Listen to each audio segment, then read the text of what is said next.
це було в сон чи наяву. Ти стояла, мов тінь в саду, очі твої, як два вогні, шепочуть тихо, прощай мені.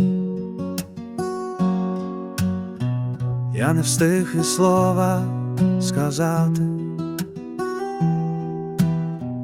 ти, мов вітер, почала тікати. Залишився я в самоті,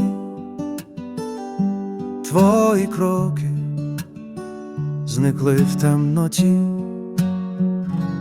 Ти сказала мені, я йду, і зникла вночі, наче в снігу. Чи це був сон, чи це була гра, та душа моя плаче